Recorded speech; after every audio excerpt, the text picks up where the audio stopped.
उसके बाद पुलिस आती है, उसके बाद मेरी अप्पी को भी ले जाती है, मम्मी को भी ले जाती है और मैं घर में अकेली रहती हूँ। फिर मुझे सना और इब्रानो जो है वो मिलके बहुत मारती है। जब अप्पी लोग आती है तो उल्टा पुलिस जो है, यहाँ की नांगलोई की पुलिस जो है, वो अप्पी को टॉर्चर करती रहती है। मेरी आँख की रोशनी बहुत तेज़ी से जा रही है क्योंकि 323 एफआईआर में भी मेरे सर पे हमला हुआ था। मोहम्मद अजीम नाम का एक इंसान है जिनके ये सारे गुंडे, और पिछली बार भी जब आप ही का एफआईआर हुआ था तो मोहम्मद आरिफ कहता है कि मैंने तो एसीपी को 40,000 दिए हैं और कुछ नहीं बिगड़ेगा हमारा, और सच में नहीं बिगड़ा, नहीं बिगड़ा, कुछ नहीं बिगड़ा। क्या चुप रहो, हमारी भी तो कंप्लेन थी, उस पर एक्शन क्यों नहीं हुआ? तो मुझे पुलिस कहती है ऐसी ऐसी लड़कियां जाती हैं डिप्रेशन में।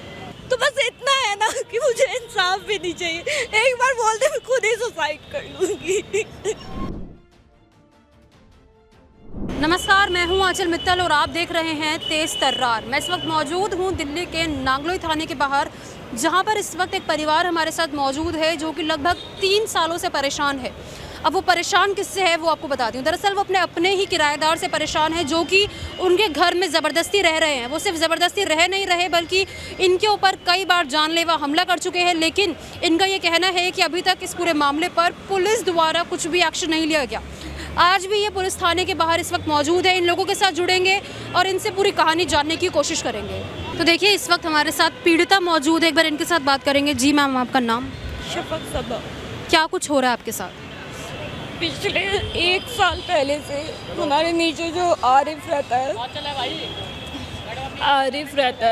वो लगातार हमारे साथ गाली गलौज करता है। आप ही का हाथ पकड़ लिया था उसकी बहन सना ने, जब आप ही, और जो मेरे ऊपर हुई थी 2 साल पहले एक एफआईआर 323, उसका मुजरिम भूरे मोहम्मद, क्या तो नाम है उसका नहीं पता, भूरे ये लोग करते हैं, इनके साथ ग्रोह में शामिल है, गुंडा है वो भी, उसे बुला के रखा था इन्होंने नीचे हम पर हमला करवाने। जब मेरी अप्पी नीचे उतर रही थी वीडियो बनाते हुए तो मोहम्मद आरिफ की बहन ने अप्पी का हाथ पकड़ा पीछे से और मोड़ दिया, और आरिफ, उसकी वाइफ इब्राना और सना, तीनों ने मिलके आपी को मारा।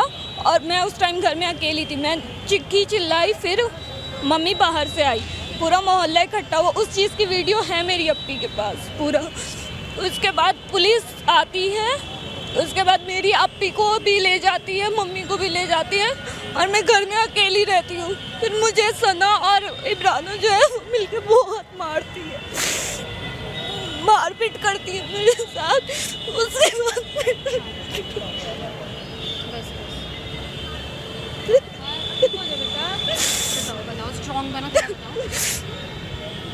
उसके बाद फिर जब अप्पी लोग आती है तो उल्टा पुलिस जो है, यहाँ की नांगलोई की पुलिस जो है, वो अप्पी को टॉर्चर करती रहती है। फिर मुझे एमएलसी के लिए ले जाया जाता है संजय गांधी हॉस्पिटल, कोई इन लोगों की जीप में।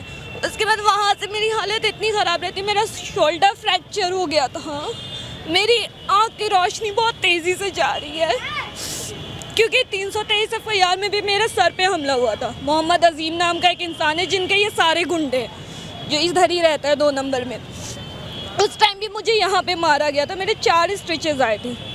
323 एफआईआर थी, उसके एंट्री पे जो छुटे हुए लोग हैं उन लोगों के साथ ये लोग मिलकर दोबारा हमला करते हैं। जो अप्पी की एफआईआर हुई थी, फिर मुझे संजय गांधी हॉस्पिटल से फिर रेफ़र किया जाता है एम्स ट्रॉमा में। वहाँ मैं रात भर एडमिट रहती हूँ, मेरी हालत इतनी ख़राब है। मेरी अप्पी का हाथ में चोट लगी थी, वो मुझे रात भर इधर से उधर ले जाती है। फिर हम लोग सुबह आते हैं अगले दिन, फिर इन लोगों का गाली गलौज सब कुछ स्टार्ट हो जाता है। उन लोगों को पुलिस द्वारा तब भी नहीं पकड़ा गया? नहीं, तब भी नहीं पकड़ा गया। और जब ये मोहम्मद आरिफ का वारंट इशू हुआ, सब कुछ हुआ, तो कहती है पुलिस, आईओ जो है हमारे आपी के केस की, खुशबू, वो कहती है कि हमें आरिफ नहीं मिल रहा है अपने एड्रेस पे, जबकि वो आ रहा था, जा रहा था। हमारे पास पूरी फुटेज है, सीसीटीवी कैमरा लगा हुआ था हमारी बिल्डिंग में, उसके बाद ही हमने लगवाया था। कार्रवाई क्यों नहीं हो रही है, पूछा जाए, बस एक ही है। और कार्रवाई क्यों नहीं हो रही है? क्योंकि हमारे पास सीसीटीवी फुटेज है, हर चीज़ है, और लगातार हम पर होता ही जा रहा हमला, और मेरे ऊपर तो कुछ ज़्यादा ही हो रहा। आज भी सुबह जब मम्मी बाहर जा रही थी तो मुझे दवाई दिला के लाई, और मुझे घर तक छोड़ा है, उसकी भी फुटेज है हमारे पास। मुझे घर पे छोड़ा है, मैं ऊपर गई हूँ, ताला लॉक करके मैं ऊपर का रहती हूँ दिन भर, ताकि आप पे हमला ना कर दें। हाँ, हमला ना करते। रात में ये लोग गेट में ताला बंद कर देते हैं, मेन डोर में, और अंदर बैठ के इतनी गंदी गंदी गालियाँ देते हैं। बोलते हैं कि इन दोनों लड़कियों पे ना बढ़िया बढ़िया वाले केस लगवाऊंगा। और इसकी बीवी धमकी देती है इब्राना कि ले जाके ना ये किरासन तेल छीट के ना आग लगा दो इन्हें, बस केस होगा, लड़ते रहेंगे, थाना तो अपना है। और पिछली बार भी जब आप ही का FIR हुआ था तो मोहम्मद आरिफ कहता है कि मैंने तो ACP को 40,000 दिए हैं और कुछ नहीं बिगड़ेगा हमारा। और सच में नहीं बिगड़ा, नहीं बिगड़ा, कुछ नहीं बिगड़ा। क्या चुप रहो, नहीं बिगड़ा कुछ। क्यों नहीं बिगड़ा? क्योंकि आईओ कोर्ट में बोलती है मैं दिन रात जाती हूँ वहाँ पे, नहीं मिल रहा। इनोसेंट है, इनकी इनोसेंटी की इतनी वीडियोस है हमारे पास, इतनी वीडियो, सारे प्रूफ्स है हमारे पास, फिर भी हमारे नहीं सुना जा रहा है। उल्टा हमें ही थाने बुला के, जब भी हम कंप्लेन करने की कोशिश करते हैं थाने बुला के हमें ही टॉर्चर किया जाता है। मम्मी को, इसको, उसको हमेशा ये धमकी मिलती है तुम्हारे ऊपर कंप्लेन कर रहे हैं, तुम्हारे ऊपर केस लगा देंगे, तुम्हारे ऊपर तुम्हें अंदर करवा देंगे। अभी दे के आई है लिखित कंप्लेन, उस पर कोई कार्रवाई नहीं हुई। आज ये जिस पे 4 FIR है वो मुजरिम की फैमिली जाती है, कंप्लेन कराती है, पुलिस मेरे घर तक आती है और इतना लाउडली बोलती है, उसकी वीडियो है मेरे पास, कि चलेगी कैसे नहीं, ऐसे नहीं चलेगी तो कैसे चलेगी। बस मैंने ये बोला पुलिस को कि जिस हमारी भी तो कंप्लेन थी, उस पर एक्शन क्यों नहीं हुआ? तो मुझे पुलिस कहती है ऐसी ऐसी लड़कियां जाती हैं डिप्रेशन में, मेरी तरफ देख के। और दिन रात PCR कॉल करो तो PCR कॉल पे रिस्पांस मिलता है कि तू मुझे बाहर मिल। आरिफ तो मेरे सामने बैठा हुआ है, वो भी रिकॉर्डिंग है मेरे पास। और आज भी मेरी मम्मी मुझे अकेला छोड़ के गई, इन लोगों ने गाली गलौज इतनी गंदी तरीके से मेरे साथ शुरू कर दी, मैं मम्मी को बुलाने लग गई। उसके बाद हम जब थाने जा रहे थे तो कह रही है ना जा थाने, कुछ नहीं होने वाला। और फिर मैं मम्मी को खींच के लाई हूँ, मेरे पास फुटेज भी है कैमरे की। आपकी उम्र कितनी है? 20। बस हम चाह रहे हैं कि नांगलोई थाना जितने भी हम कंप्लेन दे रहे हैं उस पर एक्शन ले, फेयर लॉ के अकॉर्डिंग चले। बस कोर्ट से जो भी उनको ऑर्डर दिया जाता है उसको फॉलो करें। हम ACP से, SHO से, बीट वाले से, IO से, सबसे बस यही रिक्वेस्ट करें कि कार्रवाई करें सही से। प्रोटेक्शन मिली हुई, फिर भी ऐसी सिचुएशन में हम कॉल करते हैं, हमें कोई रिस्पांस नहीं मिलता है, कोई रिस्पांस नहीं मिलता है, कभी भी कुछ भी हो सकता है। तो बस इतना है ना कि मुझे इंसाफ भी नहीं चाहिए। एक बार बोलते मैं खुद ही सुसाइड कर लूँगी क्योंकि अपनी मम्मी, अपनी अप्पी सबको परेशान नहीं देख सकते, हमारा कोई नहीं है, हम तीनों अकेले यहाँ पे रहते हैं। अप्पी को तो इतना खतरा था, आते जाते रेहड़ी पे रोक के इतनी गंदी गंदी घटिया घटिया बातें करता था ये, और बोलता था तुझे तो कहीं से भी रोड से उठवा दूंगा मैं, कहीं से भी, अप्पी के खिलाफ। और मैं और मम्मी अकेले रहते हैं, या तो फिर बोलते हैं हम लोग खुद ही मर जाते हैं। ऐसे रोज की जिल्लत नहीं चाहिए कि जहाँ पे सारे सबूत दे रहे हैं, कोर्ट का ऑर्डर है, सब कुछ है, फिर भी पुलिस क्यों नहीं कुछ कर रही है? या तो फिर आके हम ही लोग को कुछ कर देना, कर देते हैं, मर जाते हैं खुद ही, नहीं रहा जा रहा ऐसे। और ये लड़की जो है सना, इसकी बहन, अभी भी धमकी दे के आई है कि कुछ भी कर ले, कुछ नहीं होने वाला हमारा, जा कर ले जो करना है। अंदर बुला रहे हैं, देखते हैं अब आज की कंप्लेन का। आपका नाम? मेरा नाम गज़ल सबा है। आपकी बहन है वो? हाँ, वो मेरी बहन है जिस पे जानलेवा हमला हुआ था, और 2 बार हमला हो चुका है, आज तीसरी बार हमले की कोशिश हुई है। मेरे पास थाने से, मेरे पास कोर्ट से प्रोटेक्शन के ऑर्डर हैं कि कुछ भी हो तो आप SHO को कॉल करें। मैंने 1:47 पे SHO को कॉल किया, SHO ने बोला कि मैं किसी को भेजता हूँ, लेकिन उन्होंने किसी को भेजा नहीं। फिर मैंने अपनी IO खुशबू को कॉल की कि आप प्लीज़ जल्दी घर पे किसी को भेज दो। उस वक्त मैं घर पे नहीं थी, सिर्फ मेरी बहन और मम्मी थी। IO खुशबू ने भी किसी को नहीं भेजा। उन्होंने मुझे बीट वाले का नंबर दिया, बीट वाला भी अनुज नाम था बीट वाले सर का, वो भी नहीं पहुँचे घर पे। उन्होंने, जब मेरी छोटी बहन ने उनको कॉल किया जो कि ये है, तो उसको उन्होंने बोला कि आरिफ का भी कॉल हमें आया हुआ। इतनी देर में आरिफ ने ही उल्टा PCR कॉल कर दिया, और PCR कॉल वाली पुलिस घर पे जाके मेरी मम्मी को ही परेशान करने लगी। उन्होंने बोला आपके खिलाफ कंप्लेन है, आपने पानी बंद कर दिया। आप बहुत देर से फ़ोन कर रहे थे तब पुलिस नहीं आई? नहीं आया, यहाँ से कोई भी मेरे घर तक नहीं पहुँचा। मैंने PCR कॉल इसलिए नहीं की क्योंकि मेरे पास कोर्ट से ऑर्डर थे SHO की सेफ्टी इंश्योर करेंगे SHO सर, लेकिन यहाँ से कोई भी नहीं पहुँचा। लेकिन इनकी झूठी PCR कॉल पे वहाँ पुलिस पहुँच गई, और अभी तक हम थाने में हैं, और हमारी तो कंप्लेन लिखी नहीं गई है अभी, लेकिन उनकी जो झूठी PCR कॉल है उसके प्रॉब्लम को वो लोग सॉर्ट कर रहे हैं। मेरे पास पिछले 1.5 साल हो गए पिछले, अभी तक चार्जशीट नहीं फाइल हुई है हमारी चार्जशीट भी नहीं फाइल हुई है। मेरी छोटी बहन जिस पे हमला हुआ था 2 बार, वो डिप्रेशन में है। और जब भी हम उनको बोलते हैं कि हम पुलिस में कंप्लेन करेंगे, वो बोलते हैं पुलिस वाला हमारी कुछ नहीं बिगाड़ेगी, तुम जाओ, तुम्हें ही अंदर करेगी। हम पुलिस वाले को कुछ बोलते हैं तो पुलिस वाले बोलते हैं हमें क्या लेना देना तुम लोगों से, तुमसे कोई दुश्मनी है ये वो। हम हर तरफ से हाथ पैर फेंक रहे हैं लेकिन हमारी कोई मदद नहीं की जा रही है। ये मैं आपसे जानना चाहूँगी, मैं कारण जानना चाहूँगी किस कारण इतना ज़्यादा हमला किया जा रहा है। ये हमारे किराएदार थे बहुत पहले, इनके साथ हमारा रेंट एग्रीमेंट बना हुआ था। रेंट एग्रीमेंट ख़त्म होने के बाद जब हमने बोला इनको कि आप घर खाली कर दीजिए, इन्होंने घर खाली नहीं किया हमारा, और इन्होंने मारपीट शुरू कर दी हमारे साथ। घर में हमारे कोई नहीं रहता, मम्मी और मेरी छोटी बहन और हम लोग इलीगल काम करते हैं। ये लोग घर में इन लोगों के 20-20 लोग आते हैं, रात भर आना जाना रहता है। हमने अपनी सिक्योरिटी के लिए कैमरे वगैरह लगाए, जो भी चाहता है वो कैमरे की फुटेज ले सकता है, जिस दिन जिस डेट की चाहिए, जो भी डेट की चाहिए, जो भी रिकॉर्डिंग चाहिए, हमारे पास कैमरे की पूरी रिकॉर्डिंग है। मेरे पास ऐसे सारी चीज़ें FIR से लेके फ़ोटो से लेकर। फिर भी आपको मदद नहीं। अच्छा, मैं आपसे ये जानना चाहूँगी कि कोर्ट में किस बात की प्रोटेक्शन आपको दी गई थी? कोर्ट में ये जो आरिफ के ख़िलाफ़ मैंने कंप्लेन की है, उसकी अश्लील हरकत, वो कभी कहीं हाथ मारता है, कभी गाने गाता है, कुछ भी गंदी गंदी हरकतें करता है। पिछले 1.5 साल से मैं घर पे नहीं रह रही हूँ जब से मैंने कंप्लेन किया, क्योंकि लगातार मुझे धमकी मिलती है जान से मारने की। गुंडों को बुला के मेरी बहन की ये हालत करवा दी थी। रात भर मेरी बहन छोटी वाली एम्स ट्रॉमा में भर्ती रही है, रात भर मैं उसके साथ खड़ी रही थी। उसकी MLC है, मेरी MLC है। मेरी मम्मी के साथ मारपीट किया था, इससे मैं 1.5 साल से घर पर रह नहीं पा रही हूँ। अभी मैं ग्रेटर कैलाश में रह रही हूँ अकेले, क्योंकि घर पे मैं आती हूँ। अभी मैं छुट्टी पे आई थी, दुर्गा पूजा की छुट्टी पे घर में आई थी। रात के 2:30 बजे इन लोगों ने गाने चलाए, गंदी गंदी बातें की। अंदर आते ही अंदर से ताला लॉक कर दिया। मैंने 28 तारीख को ये कंप्लेन दी है थाने में। 28 तारीख को ये रिसीविंग है, 28 तारीख को मैंने कंप्लेन दी है। इनके मोबाइल की चैटिंग है कि मैं मार दूँ क्या। ये कोर्ट से हमें मिला प्रोटेक्शन है, ये प्रोटेक्शन है। ये चैट है जिसमें मेरी बहन को मारने की साजिश रची जा रही है। ये सारी चीज़ें लगा के 28 तारीख को मैंने इन लोगों ये चैट्स कहाँ से मिले? ये चैट्स उनके फ़ोन में से निकाले गए हैं किसी तरह से, मतलब उनके फ़ोन के थ्रू मिल गई है।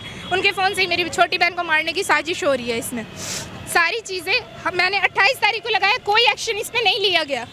आज इन लोगों ने, जब कोई एक्शन लिया ही नहीं गया, आज इन लोगों ने फिर से गाली गलौज शुरू की, तब ये सारी चीज़ें शुरू हुई है। और अभी जब आप लोग अंदर गए तो पुलिस की तरफ से अब आश्वासन दिया गया है कुछ होगा? कुछ नहीं, कोई आश्वासन नहीं है। वो बोल रहे हैं अगर कोई मैटर नहीं आप लोग आपस में बैठ के रिजॉल्व कर लो। इनका पानी नहीं चला रहे, वो पानी का क्या मैटर है? इन लोगों ने झूठी PCR कॉल की, झूठी कि पानी बंद कर रखा है हमारा। हालांकि पिछले इतने सालों से ये रह रहे हैं मुफ्त में, हमने कभी पानी वानी इन लोगों का कुछ भी बंद नहीं किया। झूठी, ताकि पुलिस बोल रही आप पे भी कार्रवाई की जाएगी और इन पे भी कार्रवाई की जाएगी। कैसे? जिस आरिफ के नाम की ये कंप्लेन है, जो भी चीज़ें हैं, उसके ऊपर 2003-2006 से FIR चल रही है। मेरे पास उसका भी पूरा रिकॉर्ड है जो कि कोर्ट से दिया गया था हमें।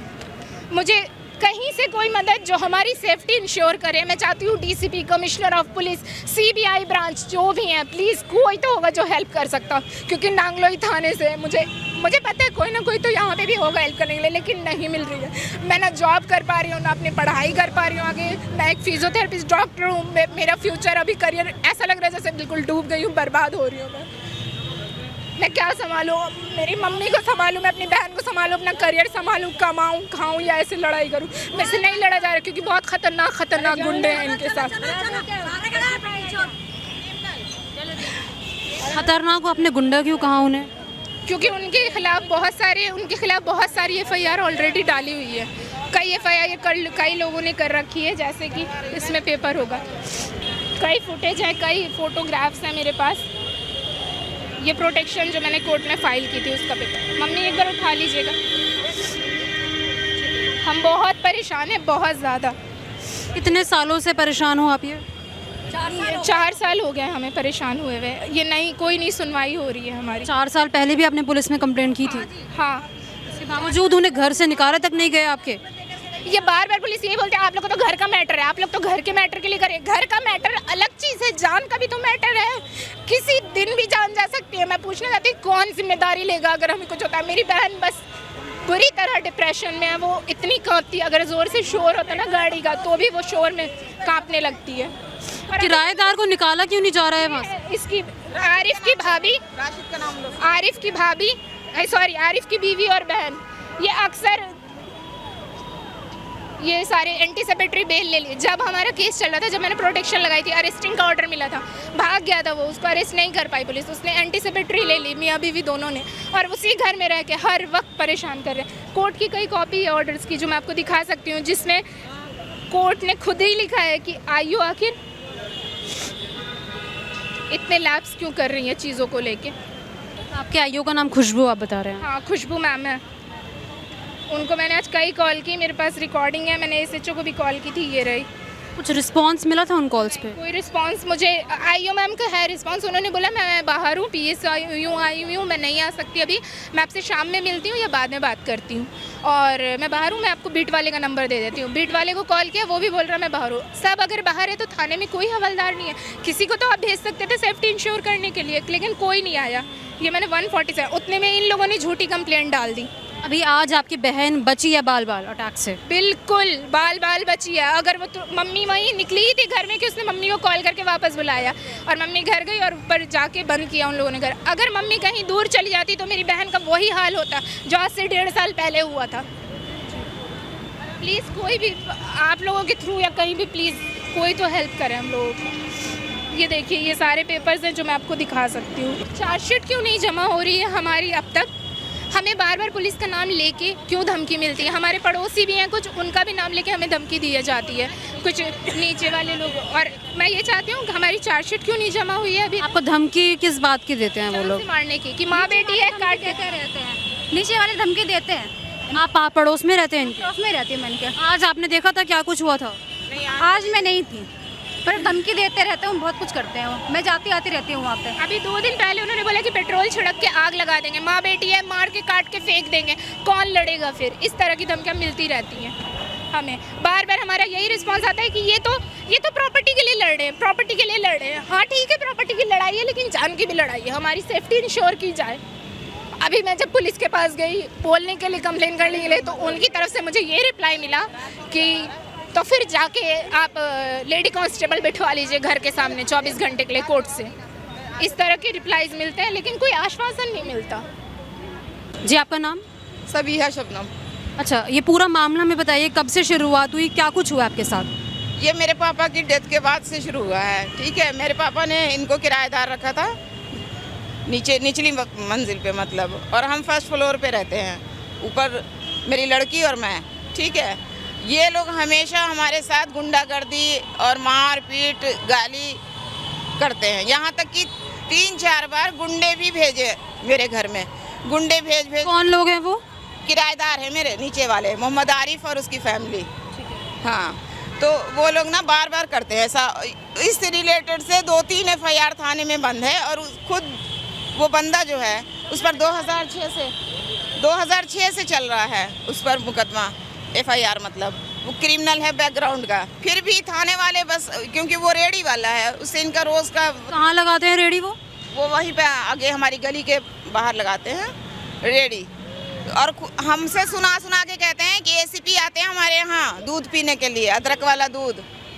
ठीक है, अदरक वाला दूध पिलाते हैं, बोतल जाती है, उनके बच्चे वो लोग सब लोग बोलते हैं। और हमेशा मेरी लड़की के, यहाँ तक कि मैं अभी 3 दिन पहले भी कंप्लेंट दे के गई हूँ कि मेरी छोटी वाली लड़की के बारे में, इसकी बहन है सना, ठीक है, उसने चैट करी हुई है अपनी सहेली के साथ कि शफक को मार दूँ क्या। और हमेशा जान से मारने की ही बातें होती रहती हैं। ठीक है, आपस में ये कितनी चैट है, सब कुछ है। मैं कह रही हूँ कि हाँ, लेकिन FIR भी दर्ज है, लेकिन कार्रवाई कुछ नहीं होती। चार्जशीट आज तक जमा नहीं हुई, पूरा 1 साल हो गया। पिछली बार भी मेरी बड़ी वाली लड़की के साथ इसने बहुत घटिया हरकतें करी थी, मारा। और पता है, एम्स के ट्रॉमा सेंटर में मेरी छोटी वाली लड़की भर्ती थी। पूरी ईद का दिन पूरा हमने एम्स के ट्रॉमा सेंटर में गुजारा। क्यों, ऐसा क्या किया था उन्होंने? मारा था। आपने रोका नहीं अपनी बेटी को पिटते हुए देखकर? तो रोका, बचाने की कोशिश की, तो मुझे भी मारा। हम किस बात पे मार रहे थे? और वो बस नीचे के फ्लोर पे कब्जा जमा के बैठे हैं, ना हमें किराया देते हैं ना कुछ भी करते हैं, और कहते हैं कि हम नहीं निकलेंगे यहाँ से। हम मतलब कि दादागिरी है, दादागिरी। वो चाहते हैं कि हम ये बिल्डिंग छोड़ के चले जाएं। कितने टाइम से रह रहे हैं आपके पास वो किराए पे? वो पापा के टाइम से 3-4 साल समझ लो, लगभग 4 साल से रह रहे हैं। ये तो उनका आधार भी चेक किया जा सकता है, उन्होंने जब भी चेंज कराया होगा अपना वो। हमने बैंक से लोन उठाया था, उज्जवल बैंक से लोन उठाया था। हमने लोन देने आए थे, इनकी कॉलेज चल रही थी तो हम वहाँ बैठे थे। पुलिस वाले आए, पुलिस वाले कहा है कि आप लोग कौन हो? तो हमने बोला हम लोन जमा करने आए। तो बस पुलिस वालों ने चिल्ला के बोला है कि चलो लोन देने आए ना तो एक बार थाने में आना तुम तीनों। हम सबका नाम भी पूछा गया। नाम पूछी, वीडियो बनाई थी बस। पुलिस ने तो जो आईओ गए थे उनके घर पे। नाम जान सकती हूँ मैं उन आईओ का? हमें नाम नहीं पता। ये आईओ का जो गया था वीरेंद्र।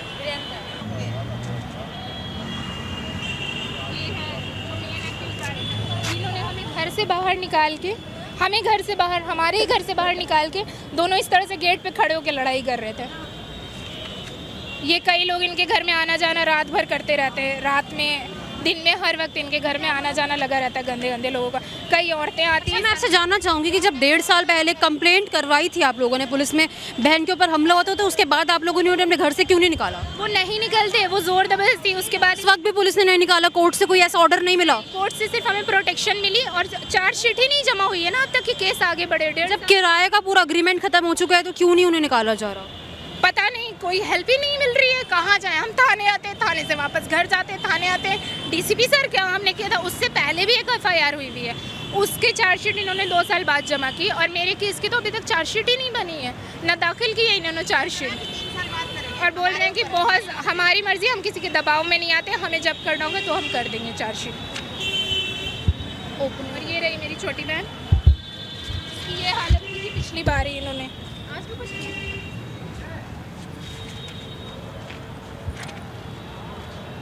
पहले वाली जब इसे चोट लगी थी तब की है ये 2021 में, तब इसका सर फाड़ दिया था।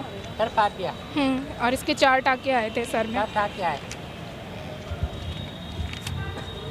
ये इस तरह से घर के बाहर ये औरतें बैठी रहती हैं। पूरी फुटेज है हमारे पास ना कैमरे की, जिसको भी चाहिए, जिस टाइम की चाहिए हम उस टाइम की फुटेज देख सकते हैं। कोई भी आके हमारा कैमरा चेक कर सकता है कि हम किस तरह से रहते हैं उस घर में। हम क्या मतलब, मेरी मम्मी और छोटी बहन, ये मेरी मम्मी के हाथ में इन लोगों ने कुछ कांच वाँच मार दिया था लड़ाई के दौरान। लड़े हो गई।